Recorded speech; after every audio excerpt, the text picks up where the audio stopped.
of the tremendously increasing importance of religion in the life of the average citizen, that maybe we should look back a little to some of the things that were happening about 2,000 years ago.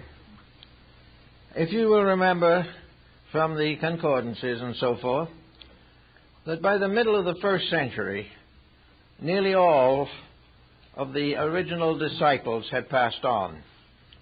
Of the 12, 11 were martyred. The 12th, John, retired to the Isle of Patmos, where he worked, some think, upon the fourth gospel and others upon the book of the Revelation. Out of that original group, there was no one of the original group that survived to carry on the work. Also, if we study the various records of the Acts of the Apostles and so forth, we find out that Christianity was then a series of little isolated congregations living in a world that did not understand and could hardly tolerate them, and in many cases persecuted them outrageously. The church as we know it does not exist in this pattern. There was no Christianity at that time. There was a message, and all of the messengers had vanished.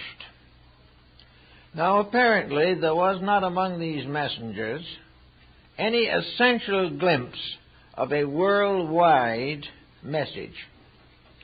Most of the little communities that did exist were in the area where the older beliefs were still well entrenched. And as a result, they were simply a sect or a division or a minor revolution or a reform in the existing patterns. There was no real concept of a great mission, a great individual surviving revelation. And then for some reason, something happened that is very difficult to understand from the Bible records.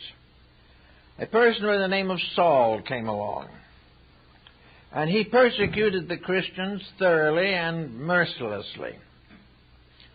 He was basically, however, apparently a perfectly sincere individual who believed that the religion he had was the one to be protected. Saul had another and one or two other interesting specialties. One peculiarity of Paul that made him strangely useful was that he was a citizen of Rome. He was born in Tarsus, and when the Romans settled down in front of Tarsus to take the city, instead of a bloody war, the elders of Tarsus went out and voluntarily said, "Let us keep the peace. You can have the city. Let us not kill people." And the Romans were so delightful in this respect and so happy to have this happen that they proclaimed all of the citizens of Tarsus as citizens of Rome. Now, this was not an empty title.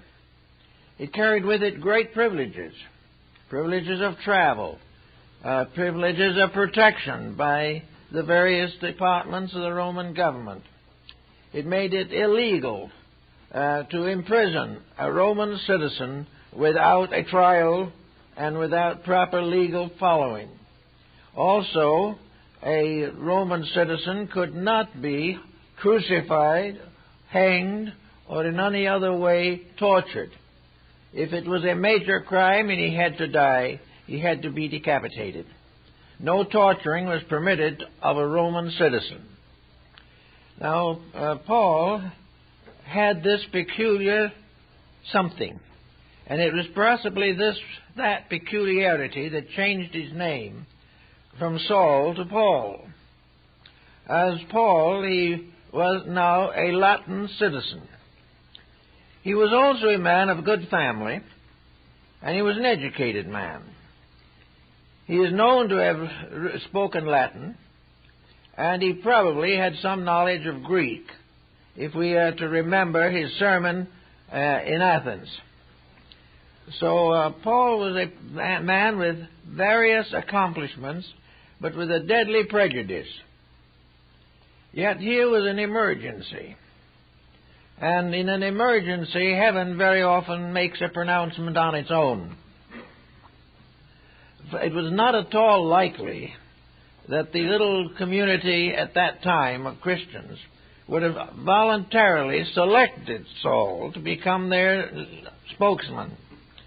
But on the road to Damascus, a mystery occurred. As he was riding toward Damascus to persecute the Christians, Paul was suddenly struck with a mysterious vision. A tremendous experience occurred to him. There was a great turmoil in his own heart, an incredible, miraculous occurrence. And in the midst of this occurrence came the words, "Why persecutest thou me?" Paul didn't see Christ. He only heard the words. But he was thrown from his horse, fell on the ground in a state of almost suspended animation, and stricken blind. Well, when he was in this condition, he was carried into Damascus and was treated and restored to health by the little Christian community that he had come to persecute. This was resulted in the tremendous conversion of Paul. He now presented to the world a person tremendously and devoutly moved by an experience which happened to himself. He was not converted by any ordinary means. He was converted by an act of the divine will. And in this state, apparently, it was his duty and his moral obligation to change his point of view and serve the cause he had attempted to destroy. And Paul did exactly this. And he became one of the most important spokesmen of the new Christian community. In fact, he was really the source of a Christian community. He suddenly picked a local faith out of the mystery and sand and dust of the Near East and laid the foundations of a worldwide religion that was to endure to this time and is still having a tremendous effect upon the cultural life and religious hopes of mankind. So Paul became the leader of a branch of the early revelation. And we find Christianity dividing very early into two great schools, one of them being the Jerusalem school and the other being the Greek school. The Greek school was led by Paul. The Jerusalem school was led by Peter. And in Rome, Peter and Paul died side by side for the faith that they had served. Peter crucified because he was not a citizen of Rome, and Paul decapitated. But the foundation was laid of two schools of Christian thought. One founded largely upon the Old Testament, and the other founded upon something else, probably Paul's knowledge of Greek and Latin culture. In other words, Peter was working with Jesus, and Paul had visualized Christ. And it was the Jesus of Peter and the Christ of Paul that became the two great forces in the development of Christianity. The Christianity of Peter was very conservative. It was very literal. It was a friend that was being honored. Peter knew Jesus. The disciples all knew him and were deeply personally involved in the story of the man, the life of the man, the things they had seen him do, the wonders he had wrought, the teachings he had given, and the final martyrdom which he experienced.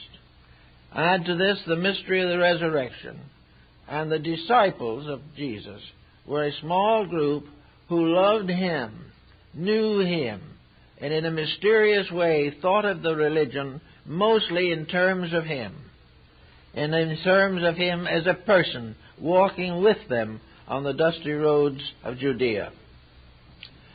Paul, as far as we can find out, never saw Jesus. He never met him. He did not know him personally. Therefore, there was a different point of view here. Peter was thinking constantly of the man that walked with him. Paul was thinking of something else. Paul was in the position to lay the foundations of a great religion, because while he was converted completely, he was not bound to the personality of the teacher. And in this particular case, this was very significant. So we find Paul gradually building the foundations of what we might term mystic Christianity. Now, the question has been raised as to the source of the thinking which influenced Paul's mind in connection with the church. If we read the Corinthians and Thessalonians, we realize almost immediately that we are dealing with a person who had a knowledge, understanding, and an insight outside of the area of conservative theology. He was a man who was worldly, wise, and experienced, and now suddenly, deeply, profoundly dedicated. The obvious facts remain that the mysticism of Paul began to change the shape of the Christian faith. There was to be, of course, the Jesus of Peter, but the Christ of Paul was not a person. The Christ was an eternal principle, a divine power. It was not a person. A person could have that power, but the power was not the person. The divine principle of infinite love was far beyond the control of any individual. And Paul was reaching out to the experience of the love of Christ rather than of his physical, historical, biographical setting of the faith. It was gradually Paul was aware, probably in his own time, for we are aware of the same thing now, that there's a great deal of difference between a nominal worshiper and a true Christian. There is a great deal of difference between a person being baptized and that same person being consecrated. These are not the same things, although they have come to be considered as such. We have long and many times regarded a person as belonging to a faith simply because he was born into it, or because he accepted it, or because he was baptized. These things, to Peter, were the very important parts of the doctrine, and they have descended down to us today in Syrian Christianity. But to Paul, these things were not so important. And I remember one afternoon I spent several hours with a group of retired clergymen who were living in retirement in the home set aside by their sect for their habitation in their closing years. Each one of these men had been a missionary or a preacher in the field. Some were very well educated. Some were very dimly educated. Some were considerably younger in spirit than others. But each one in his own way went into the story of his career and his ministry. And of course the great pride was the number of persons they had converted. So there was a little competition among these ministers, retired ministers, as to which one of them had converted the most. And each was very proud of the fact that he had brought hundreds to God. And this was the real reason for his life of happiness and his sense of satisfaction, which would carry him to the end of his days. On the other hand, there were certain doubts about this matter.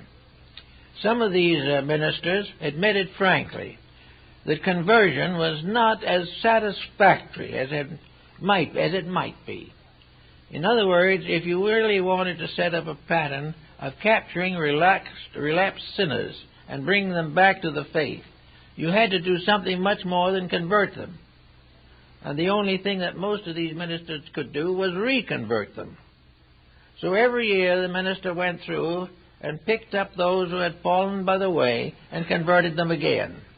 And the majority of converts had to be saved at least once a year, or they wouldn't make it.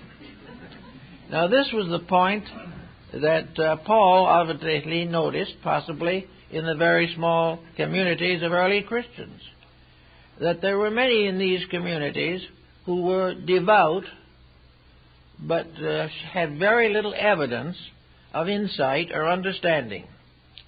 They believed, but they lived exactly as they would have lived if they hadn't believed.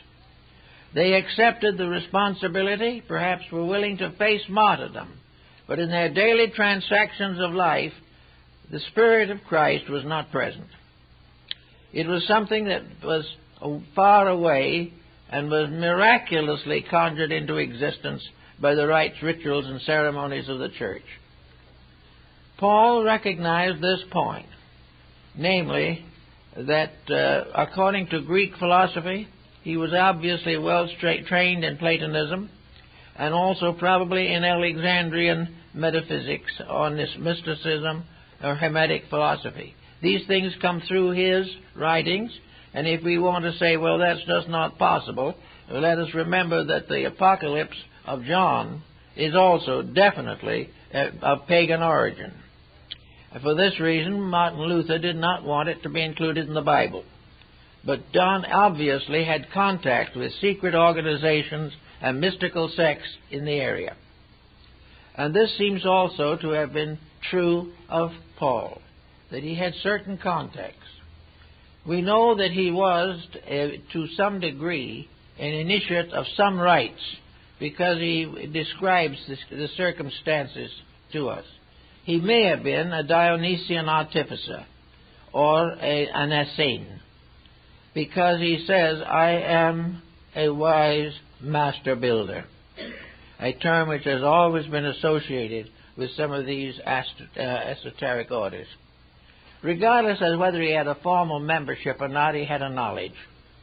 And his knowledge led him directly into Christian mysticism.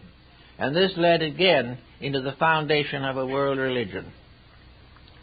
The mysticism of Paul was based upon one very basic and essential point: the Christ in you, the hope of glory.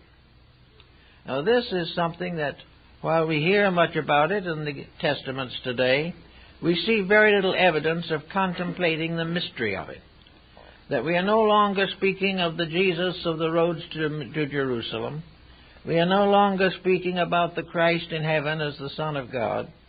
We are speaking about something else, the Christ in ourselves, and that the power of the creative Trinity by which we are brought into existence, the power of God in us, comes in the form of a Trinitarian invocation, a mystery of three in one, in which the power of the Godhead, as Father, Son, and Holy Spirit, this Godhead becomes part of each of us when we are born.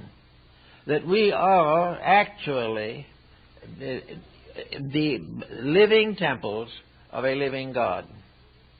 We are ourselves the keeper of the Christianity that we claim to believe. We are in our own person and in our own flesh, serving or not serving. This has nothing to do really with our attendance at the church. This may be good. It may help us in time of stress.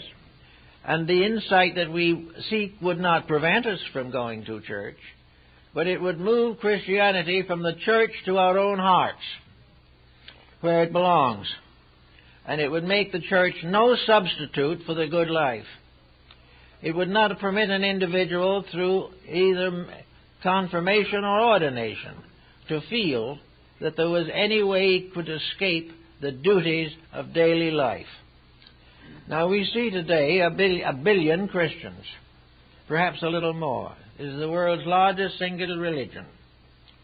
And yet among these billion people, we have several nations at war at the present time.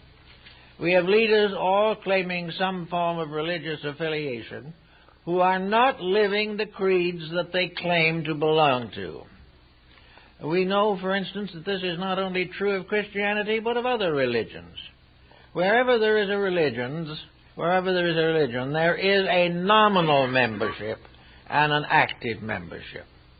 A nominal membership hopes for the best, and places all faith upon a membership or an acceptance or an acknowledgement.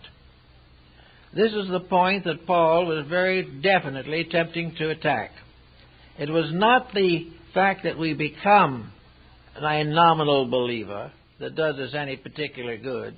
It is only the degree to which this believing changes conduct, changes our way of life, corrects the infirmities of the soul and the body, and gives us a new sense of significance in life.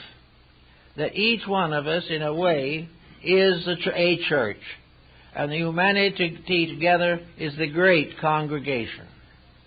The Christ in us is therefore a spirit in us that may be under various names. The same spirit that we call Christ may be called Buddha by somebody else, or might be called Muhammad. We don't say what these people or these beings can be called, but regardless of what they are named, it is their works by means of which we prove our membership. It is only when we keep the rules, keep the laws, and keep the peace that we are fulfilling any form of religious acceptability, anything that will give us the right to consider that we are bound in the right direction. So we all come down now to the 20th century, where the house of Paul has become very largely Protestant Christianity.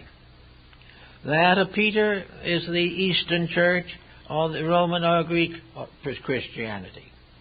These two great sections, or great schisms, are essentially worshiping the same thing. They are using the same words and the same names, but one worships as an act of faith, and the other worships as a personal character and a dedicated daily existence. So that very largely now we think of true Christianity much in the way that Paul has given it to us, namely that it is a way of life, and that it basically makes little difference whether we've ever been confirmed or not. We can be a Christian without a church, but there can never be a real church without Christians. So we have a tremendous challenge, the challenge of inventorying our own way of life. We go down some sawdust trail, we accept the gospel, declare ourselves converted, and then what do? We probably go home and go to a picnic in the afternoon or sit down in front of our favorite television program, and after a little while wish we could turn it off and haven't got the strength to do so. Actually, also we still have that feud with the neighbor. We still have trouble getting along with our relatives. We are also involved in business transactions that might be a bit shady. And there are very many cases in which famous gangsters have been buried with the full ritual of their faith. There's been no recognition of the fact that faith has to change people. That Christianity is a changing of an individual for the better.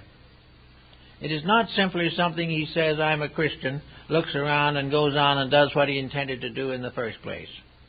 Also, it is true that when they gather together, only those really belong in whom the light of Christianity is very obvious and evident in daily conduct. I have known a few persons who I believe were really very good Christians, in the best sense of the word. One of them had originally been an atheist, same as Paul perhaps, with a little different twist. But he had never had any particular religion in his life, but he came into the presence of a tragedy in the life of a friend and was suddenly converted to the important fact that human beings are living in this world to help each other, not to help themselves off of what other people have. He suddenly realized that the only useful thing that a person can do is serve. So he became a very good servant of other people in need and in trouble. And gradually his material fortunes, I guess, declined a little, but his number of sincere friends and those ready to serve him and serve with him increased every day. He had a long life and a happy one, simply because he tried to live every day as religion would have inspired him to live. He believed in trying hard to be useful. He did not pray for wealth. He did not pray for happiness. He prayed for the privilege of being useful. And he did it all in the name of God, because he said it was the God in him that had to do the work. So we find people who heal that way. We find people who teach that way. Some of them never join any church, but because the church is in them, they are good Christians or good Buddhists or good Muslims, whatever it may be. Then we find this great fringe of people to whom the religion is something of dignity, something to be respected, even to be admired, but not to be applied in personal daily living, because it interfered with the fulfillment of selfish interests, attitudes, and appetites. We are suffering today in Christendom from about as much moral dishonesty as has ever plagued this world at one time. We are constantly aware of the situation around us in which people we have trusted have deceived us, people we have worked with have variously exploited us, and those who have been given places of responsibility have abused them. We see all this, and yet a great part of it is taking place within what would be called nominally a Christian world. Most of these people, if put to the test, would insist that they are Christians, but it has never enabled them to rise above the various problems of personal living. We know this because we have them come here all the time and ask my assistance in various ways. They're in all kinds of trouble. They admit they're in trouble. They admit they did wrong, but it never seemingly goes deeply enough for them to perform the miracle of revelation within themselves. They do not seem to have the courage to apply the principles of life to the daily living community responsibilities. So we could say, as Paul would have put it, that it was time for us to call upon internal resources. And that would end another problem that is very discouraging, and that is the constant clash of creeds. People who belong to one sect do not even speak to members of other sects. They don't acknowledge any point of view but their own. Whereas if all of these people were living from within themselves, there could be no competition of this kind. They would live according to their own ideal of what was right. And the resulting happiness, the resulting peace of mind, the resulting security arising from living up to your belief would be far more important than trying to live down to a better belief and never getting there. Actually, therefore, we move religion out of the churches primarily. The churches can definitely secure certain values. In fact, the churches constitute places of union or reunion of people with sincere beliefs. But we take religion out of institutions and put it into individuals where it belongs. So we can take the Ten Commandments and look them over. We can take the commandments of Christ and look them over, or the wise statements of Paul and look them over. And we know that all of these teachers advocated peace, that we should live with our brothers in harmony and in concord. And yet the Christian world is not at peace. It has probably been never less peaceful. All over the world, individuals attending similar churches are at each other's throats. Why? Because the actual religion which they preach is not in themselves. It's in a book or in a creed or on an altar, but it is not in them. So we think it's very important at this time, in Easter particularly, to give an additional thought to this Christ in us, that is the hope of glory. And that we should try to find some way to lift the level of our own thinking and living. Now, to some people, this might be a difficult thing to do. And of course, most of the Bible tells us, the more worldly goods we have, and the more worldly position we occupy, the more difficult it is to live a good life. Temptations become too numerous, the pressure of ulterior motives too strong. But we have here young people growing up on narcotics. These people, they come from Christian families. And some of these narcotic sufferers actually go to church. I've known them. But they don't have the courage or the strength to break the habit that is breaking them. So everywhere we find some beautiful thoughts. And today, all over Christendom, there will be great rejoicing in the privilege of living in a Christian world. Therefore, let us try to make this not only a privilege, but a responsibility. Let us try not to ruin this Christian world by our own personal misrepresentations of facts and realities. After all, there is no reason why intelligent people, dedicated people, and responsible people should not be able to mingle in gentle communion of hope and purpose. There is too much of certain internal things that come in the way. Religion is an internal thing. And one way we may have to approach it in life is through a psychological study. We know that people with poor dispositions are sick. We know that an individual who nurses a grudge long enough will become a personification of that grudge. We know that individuals who do not correct certain mistakes that they make shorten their lives, increase the problems of sickness, and also destroy the lives of their families. We know selfish parents who try to dominate their children far too long. We notice selfish children who grow up and neglect the parents. We know some that go out and take a job and neglect their children. Everywhere something is happening that isn't good, solid Christianity. Now, this doesn't mean that Christianity is a slave driver. Christianity is meaningless unless it makes you happy. If it doesn't make you happy as a person serving with others for the common good, then there's something wrong with your standard of happiness. Christianity is not a slave driver. It is not a merciless dictator. And various churches of different periods and times that have tried to usurp control over the temporal life of everything have all gone down because it was not reasonable or correct. But there is a definite need right now, in this time when we are talking about reorganizing society, to get at some of the facts. We've simply recently had quite a bad expose of television clergymen.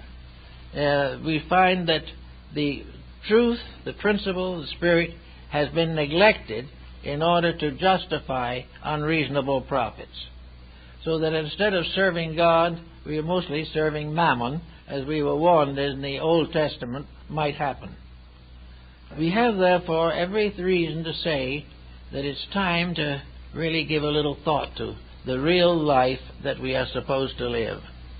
One thing that might help a lot of people in this particular problem would be if they had a little niche or a little corner somewhere, even in a single-room apartment, where there was some little sense of sacredness, a little sacred picture, an image, a sacred book, a display of some sacred object, and a regular period of consecration and concentration in which the individual communes inwardly upon the meaning of the symbols which he has assembled.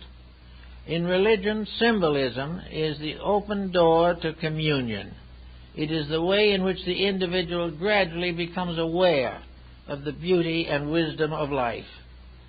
Symbolism, therefore, opens the door to the understanding heart.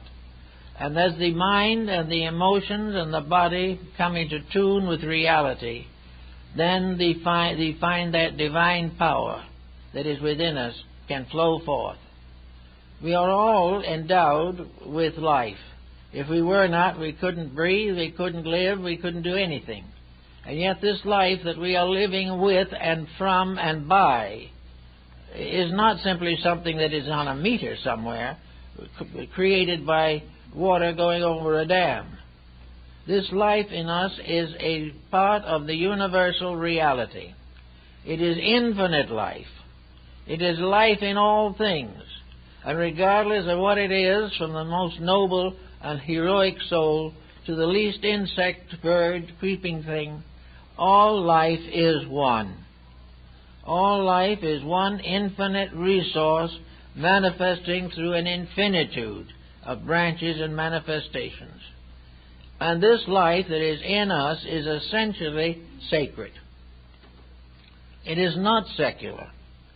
When we destroy life of any kind, needlessly and thoughtlessly, we are only damaging one life. There is only one. And this one life in us not only provides us with the means of getting around, doing our daily jobs and things of this nature, but also gives us the opportunity for introspection, for the internal investigation of ourselves, a constant watching of that which we do and what we say. It isn't a neighbor prying on our privacies.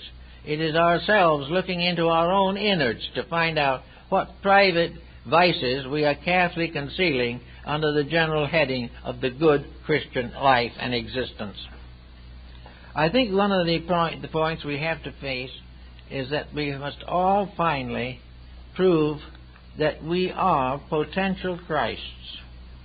Sometime in the great farness of things, sometime beyond the recognition that we now know, the godness in ourselves will come of age.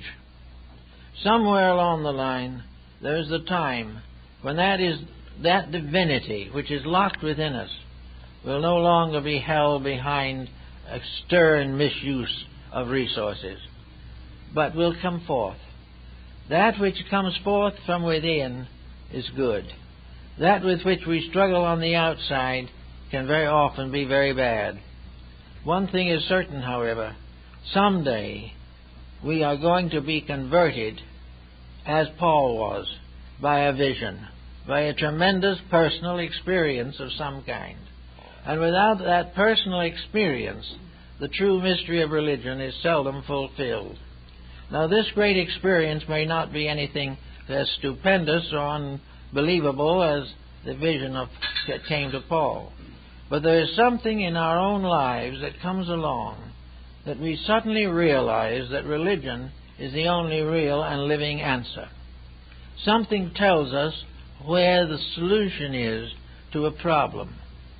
I know we've had many letters from people who live alone, lonely people of advanced years, who have no friends or relatives that are close, but live in a sort of community charity, even though they may have enough money to live independently as long as they live.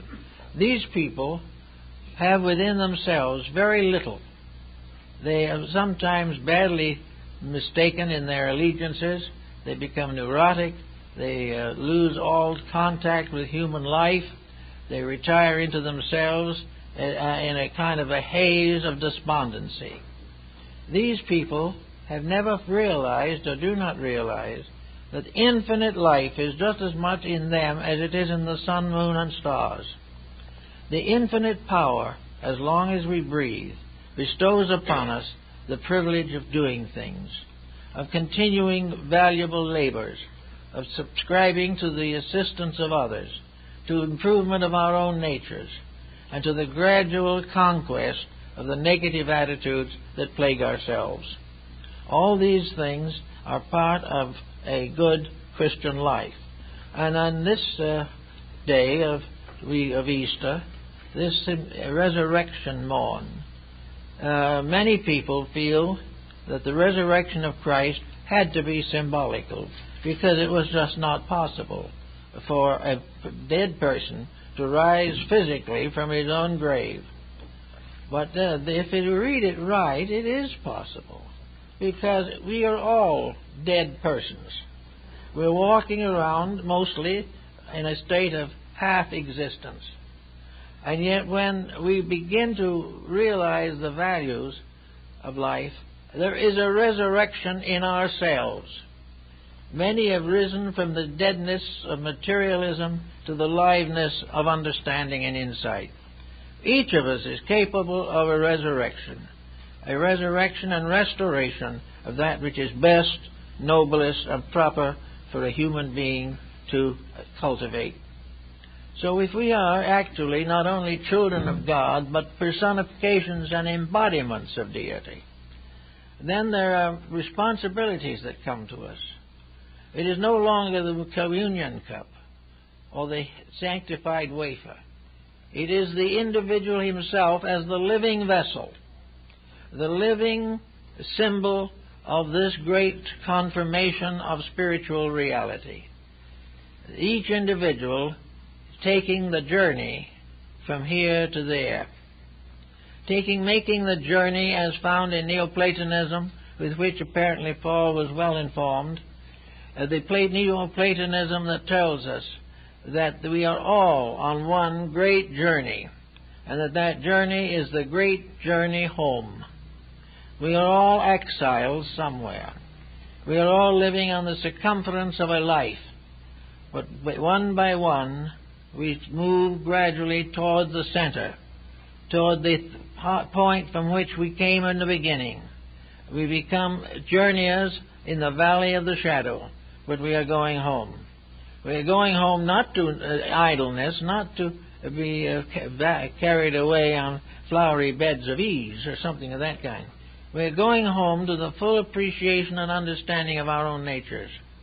We are going home to the realization that each of us has a divine power within him, which can be used to improve the rest of himself and can become a major factor in the improvement of society.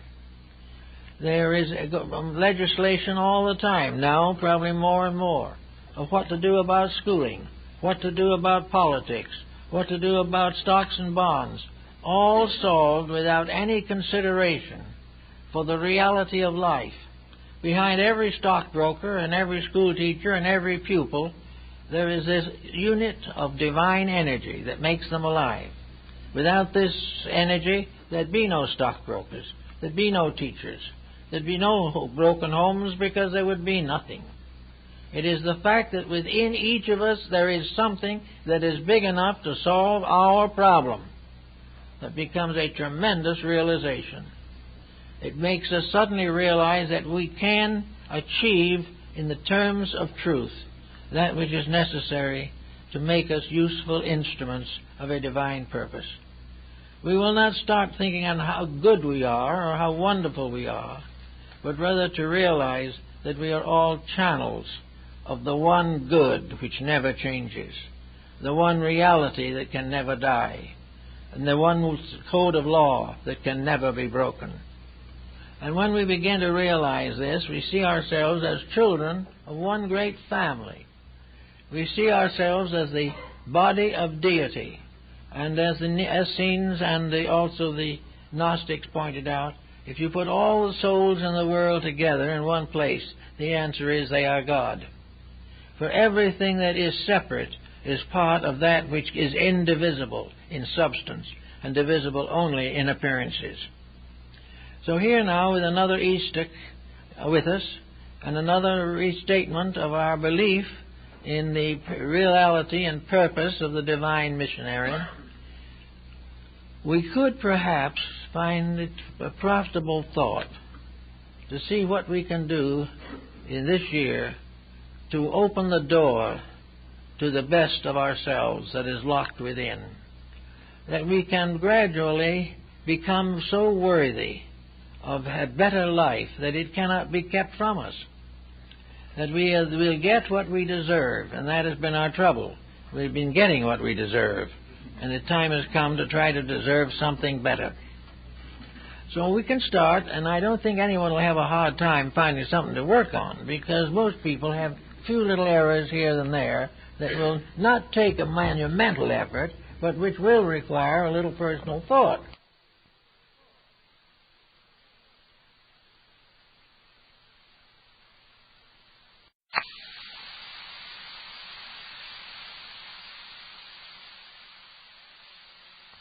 Necessary. or whether we are part of a program of exploitation, which is really not just. If we are merchandising, are we giving fair weights?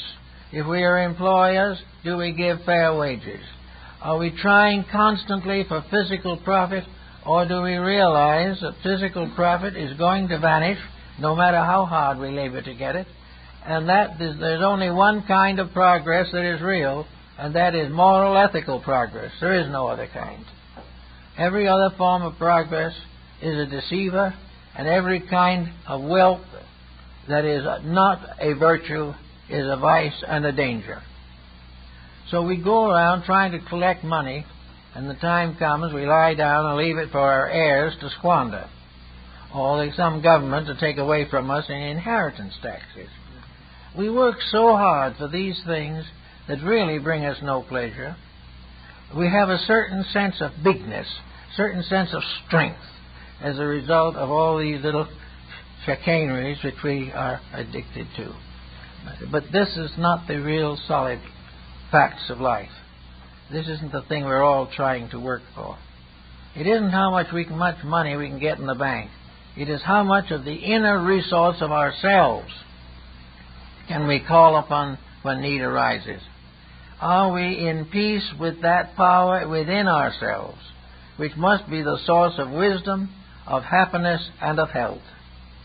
If we are not at peace with that inner power, we're going to have trouble in our daily life, and we are going to find that we are creating difficult situations which we may not want to face. So we find Paul's doctrine going around the world in the Christian habit of things. We are seeing his message: love one another. And let these three stand: hope, faith, and love. And the greatest of these is love. So to Paul, Christ was love. Now, love today is a word that is practically meaningless. The dictionary hardly knows how to handle it. But love, in the essential sense that Paul means love to be, is like the love of Damon and Pythias. A greater love than this hath no man, than that he will lay down his life for his friend. So we have always, in this problem of divine love, we find the remedy for human selfishness. We find the remedy for all these little hurts and cuts and insults that make life difficult. Someone says something nasty, we have to say something nasty back. And very soon, all of the peace and joy of life has been fractured by some meaningless, worthless incident. We have to find some way, therefore, if we want Christianity to rise and become the common religion of Western man at least, that we have a forgiveness in ourselves. We have probably 200 or 300 sects of Christianity today. Some of them are not on any speaking terms with each other. Many of them are in highly competitive relationships. Most of them are very much interested in achieving a physical splendor. They want to be dominant in membership, or in beauty of edifice, or glory of the preaching that they do. This is all wrong, because actually there is only one church. And as one writer has said, that church, the spans and arches of it, are the clasped hands of comrades. It is only in the living of a faith that we build its final cathedral. For the church of a religion is the living members of it. These are the cedars of Lebanon referred to in the building of Solomon's temple. We are living trees that become pillars in the house of our God. And at the same time that we do this, we are gradually building a world in which no longer will we be worried by the names of people, or by the names of gods, or by the names of angels, or of spirits, or of demons. We will know only that all these different things are names for one thing, and that is eternal life, an eternal and everlasting manifestation. If we can realize this, we can live in harmony with life. We can live in harmony with the world instead of in constant competition. We're gradually now beginning to realize this. And little by little, new thoughts are coming in. More and more, we are now seeking an internal satisfaction, not in the selfish sense, but in the sense of peace. In this world that we are having today, peace has become almost unknown. Problems are constant, incessant, and continuing. But peace is available, and that peace lies within the person themselves, lies within the ability of the individual to solve the uproars and confusions and conflicts which have possessed him for so long. So on Easter Day, let's try to find the resurrection of love in ourselves. Let us try to find something where we haven't been so loving, and in the name of an eternal principle, correct a common human defect. If we have somebody we haven't spoken to, let's speak to them. If we have someone we've had a grudge against, let's solve it. If you have an idea of making money dishonestly, let's stop it. If we are tempted to compromise our integrities and our moralities, let's pause and reconsider. And if we are on narcotics or something of that, or alcohol, let us remember that we are in that way locking ourselves out of the world of our own internal spiritual resources. Something good in ourselves is languishing while we nurse some human frailty to excess. There's no need for this. So for Easter, let's not think merely of a resurrection 2,000 years ago, but a continuing resurrection throughout the ages. Nations rising from their own ashes. Nations, peoples, cities, communities, lives coming out of darkness into light as a result of gentle, thoughtful, kindly consideration of the needs of the world. There's never been a time when the world needed as much as it needs now. But it certainly doesn't need nuclear weapons. It certainly doesn't need any of these destructive things. And how these destructive things can belong to people. In the midst of these people rises the church with the statement, love one another. And these people go daily or weekly to a church where they believe and hear the words of peace, love one another, and the kindness and the gentleness and the cooperation and the beauty. And then they go right out and start fighting again. This is the thing that has to change. And it cannot be changed by law. You cannot legislate religion. You can legislate theology. You can say you won't permit it in your country, or you will not have a country without it. But you cannot legislate the spiritual life of the individual. You cannot tell him that if he doesn't behave himself, he will go to the perdition. That thought has been worn out. It doesn't mean anything anymore. There's no reason for the average... One young man told me, by the way, the other day, that his parents were always afraid of hell. But he really wasn't afraid anymore. Because whatever it is, it couldn't be any worse than things are now. And this is more or less true. We are in the hell we've made for ourselves. And we can transform it into something better simply by using the power within ourselves constructively. Realizing that the energy which enables us to walk and talk and think, that this energy is a divine force. It's not something that was worked out in a laboratory. It is part of the infinite life of things. It is shared by every creature that man has imagined or seen. Therefore, having this tremendous potential, we also have the responsibility for use. And we go back through history. Some people don't believe in checking history. It's a little discouraging.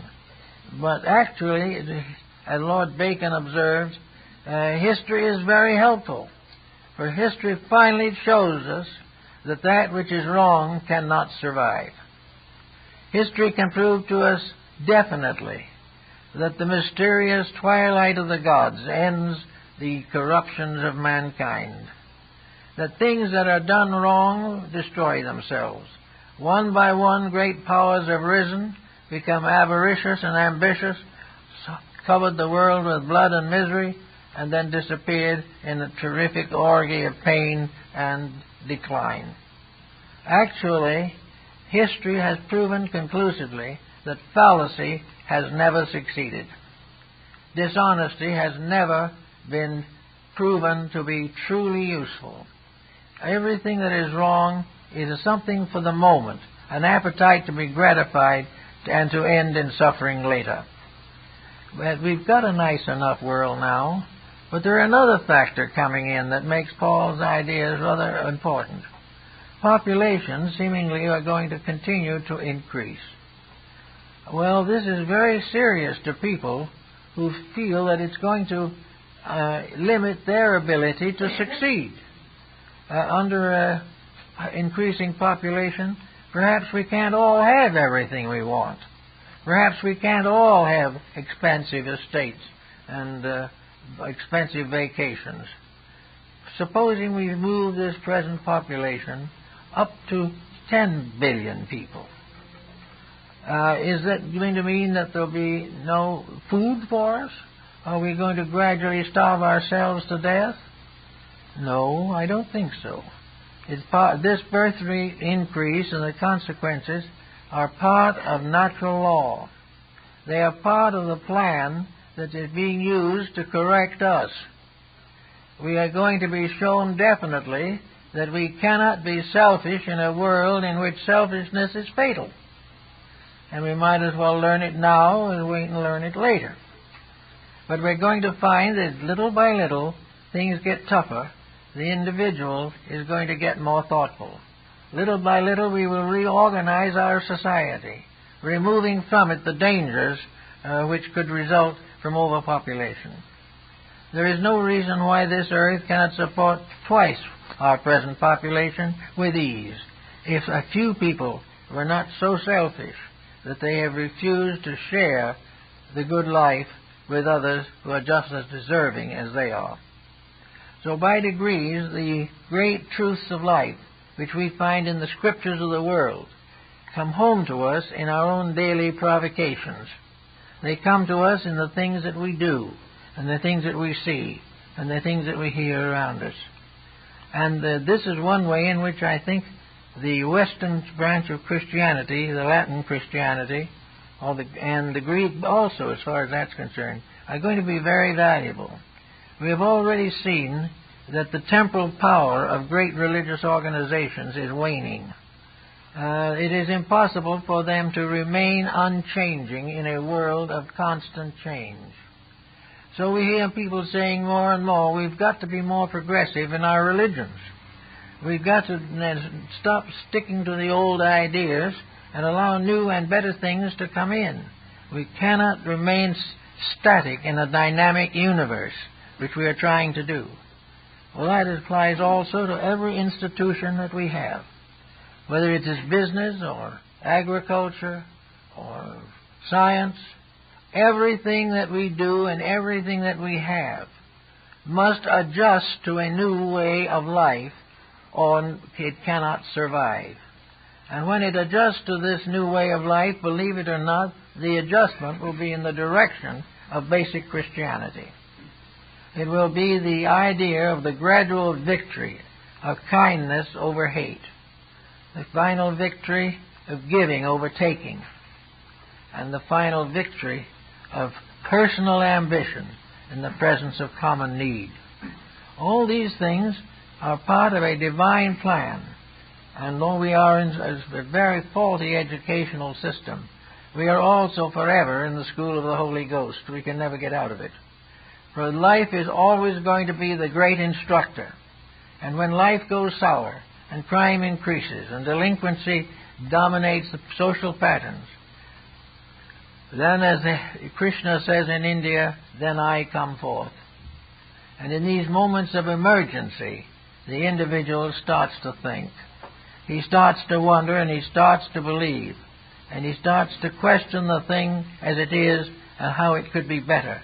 And in that moment, the God in us comes forth, because it has been called by a just and proper need.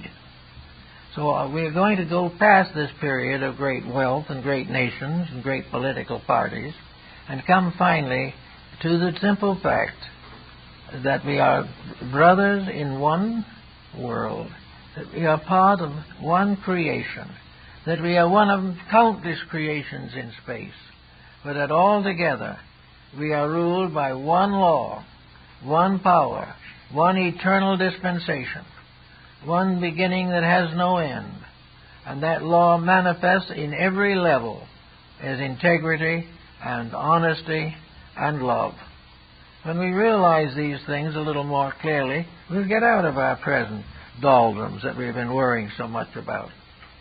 Now, there are new people coming in all the time with new plans and new programs, but these are not going to work unless these people do not continue to perpetuate the profit system in their own thinking. Actually, we should not be allowing profit to control religious progress. We should not be trying to get rich off of faith. But we are not dealing with the same coin or in the same realm. What we must now do is realize that the greatest blessing of all, the blessing of life, is free. We can't buy it, we can't sell it, but we can destroy it in ourselves or release it forever from our own physical existence. In the Orient, the human body is realized or recognized as a world. I remember when I was in Baroda, the museum there, I saw a diagram on which several generations of artists had been picturing the anatomy of the human body. Being inexperienced and rather young at the time, I thought I might be able to talk the museum out of that picture, but I wasn't entirely successful. I might have been able to have gotten somewhere if I'd been able to stay a long time, at least been able to get a copy made. But anyway, the picture was a great cross-section of the human body. It was about 12 feet high, the picture, and probably 5 or 6 feet wide. And it showed the entire system of artery, nerves, and veins. And on every nerve, vein, and artery was the figure of a deity. They were not anymore little drops of blood or something. They were gods. Even the little veins in our bodies, the cells, are divine. They have each of them a power that the greatest scientist has not been able to discover. We cannot know how any of this comes into being. It is something that is born in a mystery, like ourselves. Even sometimes in these very tiny forms of life, so mysterious even a microscope will reveal very little. But this life goes on, and this life means that every part of us is alive. Every organ is alive. There are whole races and empires and nationalities within the flesh of each of us. And everything depends upon the maintenance of the equilibrium and balance of this vast population of minute particles. We have to keep them in order. We have to take proper care of them. We have to nourish them. We have to protect them from the abuses of our minds and emotions, or we will end in great sickness. So all we do is project this same thought out into society. The whole world is, from the minerals on upward to the invisible gases and energies, are living things to be used.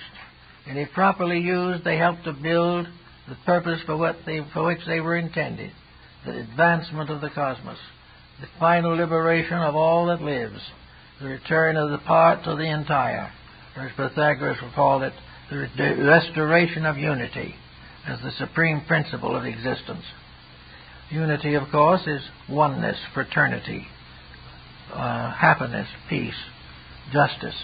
These things are of the greatest essential meaning to us all.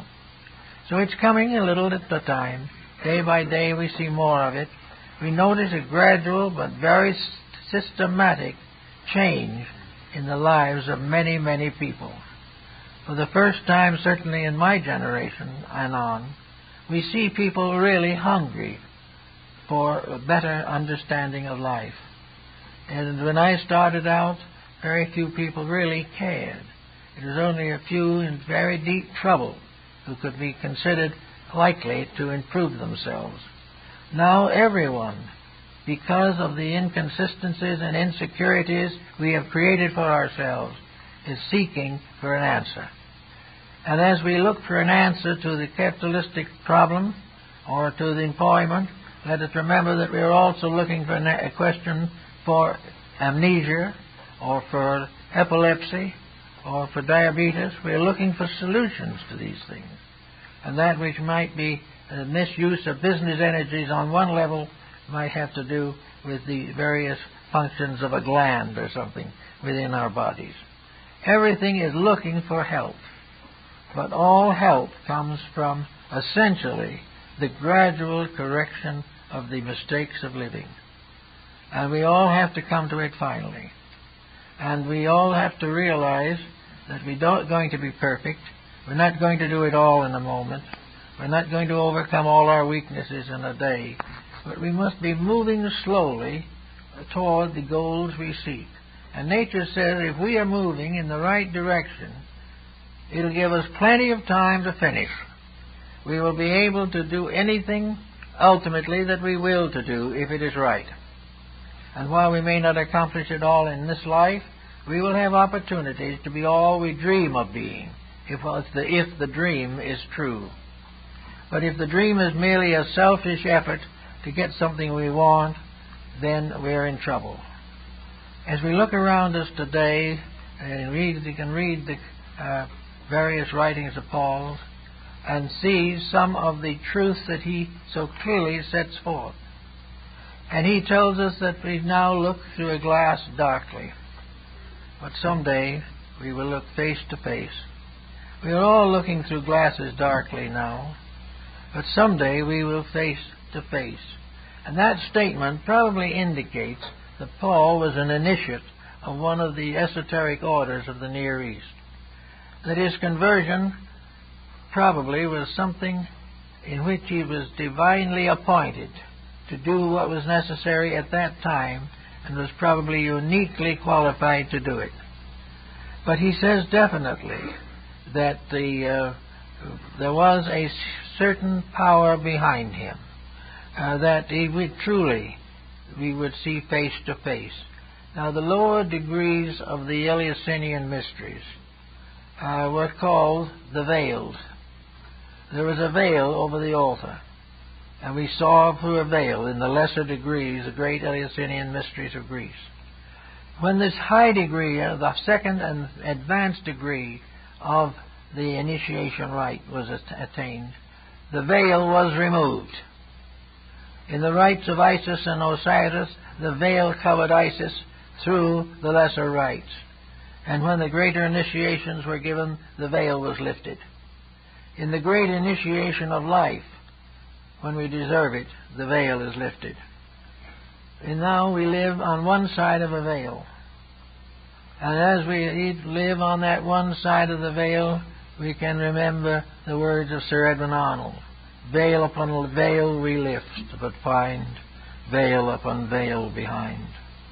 The mystery of life is very marvelous and very complicated. But we all live behind or outside of a veil, which will be lifted as we gradually release the integrities within ourselves. We will face the truth when we are strong enough to bear it.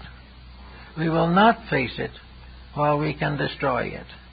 And if the knowledge is something that we intend to pervert, it will never be given to us. The secrets of life will never be revealed in their fullness and completeness as long as anyone lives or exists who would want to use the secrets of life to destroy life. All these things are carefully controlled, and each individual has a restraint not upon himself. He can do as he will to do, but upon the consequences of his own action. He will be taught ultimately that he will be rewarded when he overcomes and outgrows the problems that we face today. We have an election year coming up and we don't know who to elect. We have to look around, and if somebody is exposing or describing or disengaging us from something or someone, We live in a mass of confusion. Here we are in a civilization that has grown up for thousands of years and is still in complete confusion. And that confusion becomes more difficult the more uneducated we become. The more we know of science and art and literature and physics and biology and chemistry, the more trouble we're in, because we use all these things for purposes of selfishness and competition. We do all kinds of things personally for the same motive. We take on all kinds of jobs simply for profit, and we're not with any regard for the value of the products. So all this has to change, and if it changes, we're going to find that there will be for each of us, in due time and in proper measure and proper order, an Easter. We're going to have the resurrection of the Spirit. It's coming. In fact, lots of spirits have gotten pretty much resurrected even now. They're coming every day. More and more people are beginning to understand the meaning of education. Education is given us to know how to live. Wisdom is given us in order that we may think through the problems of our own lives. Our senses are given to us so that we can observe the virtues and vices of those around us, can see what is happening and judge accordingly. Everywhere, therefore, there is an opening up. There is a big increasing. There is a greater becoming of hope. And we are told definitely that within the next 20 years there will be very major changes, and they are being prophesied everywhere by a great many different people. And they seem to be coming from some subconscious source within ourselves. And when the inner life of the individual says progress is coming, it will come. If the individual is simply waiting for a new legislation to cure a mistake in policy, nothing will come. But when we are ready to face into the facts and reconstruct a civilization so that it can endure, it will endure, and will be the first to have endurance, for everything has finally fallen from the weaknesses within itself. And there's no need for this to go on in this way any longer. So Easter will always be a very important day, for it always will stand either for the resurrection of truth in principle or resurrection of truth in ourselves. And when it comes in ourselves, we're all going to be a very great deal happier than we are now. We will realize the real meaning of Easter. The great problems of Easter have to do also with the vernal equinox. The vernal equinox to the ancients was the eternal rebirth of the sun. The vernal equinox was the promise of another year of opportunity. The ancients worshipped life itself at the vernal equinox, thanking the heavens and the gods and all the powers for the promise of another year. We are being given another year. Here we stand on the threshold of it. For the year of nature and of life begins at Christmas, but the year of the soul begins at Easter, for it is the beginning of enlightenment. It is the beginning of a new world order. Each year we bring the wisdom of the past to bear upon the needs of the future. And this year we have wisdom to bring forth, and we have a future in need of wisdom. We have an opportunity to contribute to the annual birth of good. And each year, at the vernal equinox, truth and reality are re-embodied for our benefit. This is an old symbolism, but it is a very nice one. And whether it is literally true or not is of no difference, because things spiritually and true within the inner life of the individual may often be in conflict with what we call the truths of mundane existence. Actually, every year is an open gate to a better life. The mistakes we have made, we have made. We can regret them, we can remedy them the best we can. But each year is an opportunity for new effort, new achievement, new accomplishment, new dedications. And we can live each year a little better than the one before. And by so doing, on the next year that comes around, we will be still a little better to face it. This is the ancient belief that the vernal equinox is given by God as a new opportunity for human beings to grow, to become greater in truth, greater in beauty, greater in wisdom. And if we take advantage of that, we will in due time appreciate all this that is happening for us. We will suddenly realize truly that we are in a universe in which a great reality is determined, or by nature must inevitably bring all creatures to perfection. Nothing is lost. The only waste is the time that we lose, which we might be using for something of permanent value. Let us try to educate ourselves for the future. Let us try to find real happiness in things that we do and in the simple problems of daily life. Let us try to find friendship. Let us also look deeply within ourselves and prayerfully and in meditation see if we can find the spirit of the innermost, that which is forever there, waiting for us to allow it to take control and command of our daily existence. If we can make some of these little thoughts and ideals and dedications, we will find that Easter has greater and more enduring meaning for us all.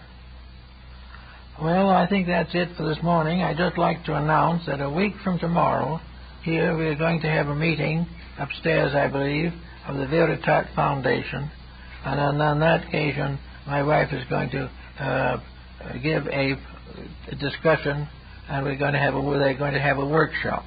So if those of you who are interested, we cordially invite you to be present for that occasion. Thank you all, and have a wonderful Easter, and may the blessings of the year be upon you, each and every one. Thank you.